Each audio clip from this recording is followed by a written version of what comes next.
Hello everyone, welcome to Archit study. स्वागत है आपका अर्चित स्टडी चैनल में। लास्ट की क्लास में हमने विकास की अवस्थाएं, स्टेजेस ऑफ डेवलपमेंट पढ़ा था। आज हम विकास के सिद्धांत, प्रिंसिपल ऑफ डेवलपमेंट के नोट्स पढ़ने वाले हैं। तो चलिए शुरू करते हैं। आज का टॉपिक प्रिंसिपल ऑफ डेवलपमेंट, विकास का सिद्धांत। तो फर्स्ट है निरंतरता का सिद्धांत, प्रिंसिपल ऑफ कॉन्टिन्यूटी। इस सिद्धांत के अनुसार विकास एक निरंतर चलने वाली प्रक्रिया है जो गर्भावस्था से शुरू होकर मृत्यु तक चलती रहती है। कहने का मतलब है कि निरंतरता का सिद्धांत हमारा गर्भावस्था से शुरू होकर मृत्यु तक चलता है। जैसे कि हमने फर्स्ट क्लास में डेवलपमेंट के बारे में पढ़ा था कि विकास एक ऐसी प्रक्रिया है जो गर्भावस्था से शुरू होकर मृत्यु तक चलती रहती है। विकास जो है वो वॉर्म टू टॉम जाता है। ये सब हमने फर्स्ट क्लास में पढ़ा था। तो सेम इसका जो फर्स्ट प्रिंसिपल है उसमें यही बात कही गई है कि एक निरंतर चलने वाली प्रक्रिया है जो कि हमारी गर्भावस्था से शुरू होकर मृत्यु तक चलती है। सेकंड है हमारा भिन्नता का सिद्धांत। इस सिद्धांत के अनुसार विकास एक निरंतर चलने वाली प्रक्रिया तो है ही है, लेकिन विकास की दर या गति एक समान नहीं रहती। कहने का मतलब है कि सिद्धांत के अनुसार विकास एक निरंतर चलने वाली प्रक्रिया तो है ही, लेकिन विकास की दर और विकास की गति मतलब डेवलपमेंट रेट और डेवलपमेंट स्पीड एक समान नहीं होती। सभी में ये भिन्न भिन्न रूप में होती है। नेक्स्ट है विकास क्रम की एकरूपता, प्रिंसिपल ऑफ यूनिफॉर्म पैटर्न। इस सिद्धांत के अनुसार विकास एक निरंतर चलने वाला प्रोसेस है, लेकिन विकास की दर एक समान नहीं होती। ये हमने ऊपर के दो सिद्धांतों में भी पढ़ा। लेकिन एक ही जाति के सभी जीवों में विकास एक ही क्रम से होता है। मतलब इस सिद्धांत के अनुसार विकास एक निरंतर चलने वाली प्रक्रिया है, ठीक है, लेकिन विकास की दर एक समान नहीं होती, ये भी ठीक है। लेकिन एक ही जाति के सभी जीवों में विकास एक ही क्रम से होता है। मतलब विकास क्रम की एकरूपता का सिद्धांत बताता है कि ठीक है, जो ऊपर के दो सिद्धांत है वो ठीक है, एक्सेप्टेबल है, लेकिन एक ही जाति के सभी जीवों में विकास एक ही क्रम से होता है। मतलब एक ही जाति के जो लोग हैं ना, मतलब इंसान है, सभी इंसानों में एक ही जैसे पैटर्न से क्या होता है, डेवलपमेंट होता है। मान लो जानवर हैं, हम उनकी बात करें तो उनमें भी जो एक ही समुदाय की जाति के लोग हैं ना, उनमें क्या होता है, एक यूनिफॉर्म पैटर्न में ही हमारा विकास चलता है। जैसे सबका सिर से पैर की ओर चलेगा। तो ये बताता है कि एक ही जाति के सभी जीवों में विकास एक ही क्रम से होता है। नेक्स्ट है विकास की दिशा का सिद्धांत, प्रिंसिपल ऑफ डायरेक्शन। मतलब प्रिंसिपल ऑफ डायरेक्शन को टू टाइप्स में डिवाइड किया गया है। एक तो सेफेलोकोडल सीक्वेंस और दूसरा प्रोक्सिमोडिस्टल सीक्वेंस। हिंदी में मस्त कदोमुखी क्रम और दूसरा है निकट दूर क्रम। जो फर्स्ट है मस्त कदोमुखी क्रम, इसमें क्या होता है, इसमें बच्चे का विकास सिर से पैर की तरफ होता है। मतलब लीनियर होता है, लंबवत होता है। जैसे कि इसके नाम से ही पता लग रहा है, मस्त कदोमुखी क्रम, मतलब मस्तक से और पैर की तरफ विकास का क्रम जाता है इसमें। दूसरा है निकट विकास दूर क्रम। इसके अंदर क्या होता है, इसके अंदर सेंटर से बाहर की तरफ विकास होता है। मतलब जैसे आप एक रीढ़ की हड्डी देख रहे हैं, जो मैंने जैसे डायग्राम बनाया हुआ है, जो बीच का जो पोर्शन है वहां से एक सेंटर है, सेंटर से बाहर की तरफ को होता है, हॉरिजॉन्टल मोड पर होता है। मतलब इसका जो विकास होता है, मतलब आप ऐसे समझ सकते हैं, पहले आपके आर्म्स बनेंगे, भुजा बनेंगे आपकी, फिर उसके बाद में हैंड्स, आपके हाथ बनेंगे, उसके बाद में फिर आपकी फिंगर्स बनेगी। मतलब इस टाइप से ये विकास चलता है, मतलब सेंटर से बाहर की ओर। आप आगे देखिए, मोस्ट इंपोर्टेंट है, ये आपको पता ही होना चाहिए कि विकास लंबवत ना होकर के वर्ताकार होता है। मतलब जो डेवलपमेंट है वो लीनियर ना होकर के एक स्पाइरल मोड में होता है। जैसे कि मैंने बनाया हुआ है, एक स्प्रिंग मोड में ये होता है, एक तरफ तेज स्पीड से चलता है, एक तरफ स्लो मंद गति में चलता है। तो मतलब आप देखेंगे कि जो डेवलपमेंट है वो लीनियर शेप में नहीं है, वो स्पाइरल मोड में। तो ये आपको पता ही होना चाहिए। दूसरा है डेवलपमेंट जनरल टू स्पेसिफिक की ओर चलता है। मतलब जो विकास है वो सामान्य से विशेष की ओर चलेगा। जैसे हम सबसे पहले देखेंगे तो एक जनरल पार्ट्स हमारे बॉडी के होते हैं, जैसे हाथ, पैर और मुंह जो हमारा होता है। फिर उसके बाद हमारे क्या है, स्पेशल पार्ट्स बनते हैं, जैसे फिंगर्स हो गई।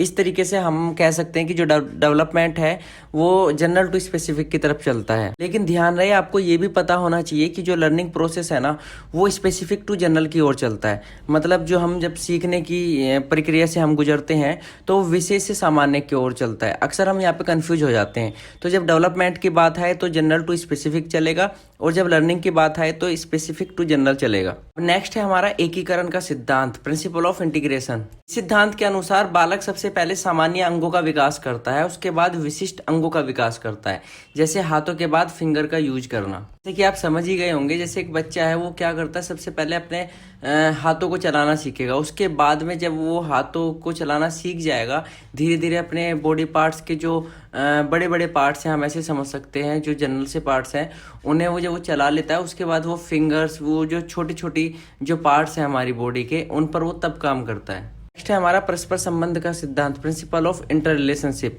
सिद्धांत के अनुसार विकास के सभी आयामों के बीच परस्पर संबंध की अवधारणा होती है, जिसमें एक विकास सभी विकास को प्रभावित करता है। जैसा कि हमने फर्स्ट क्लास में पढ़ा था टाइप्स ऑफ डेवलपमेंट, विकास के आयामों को, कि कौन कौन से हमारे विकास के आयाम होते हैं, जैसे कि फिजिकल डेवलपमेंट था, कॉग्निटिव डेवलपमेंट था, इमोशनल डेवलपमेंट था, मोरल डेवलपमेंट था, लैंग्वेज डेवलपमेंट था और सोशल डेवलपमेंट था। और हमने ये भी पढ़ा था कि जो विकास के सभी आयाम है ना, इनके बीच में अंतर संबंध होता है, मतलब इंटर रिलेशन होता है। तो बस ये जो इंटर रिलेशनशिप का सिद्धांत है ना, वो यही बता रहा है कि विकास के सभी आयामों, मतलब टाइप्स ऑफ डेवलपमेंट के बीच इंटर रिलेशन होता है, जिसमें एक विकास सभी विकास को प्रभावित करता है।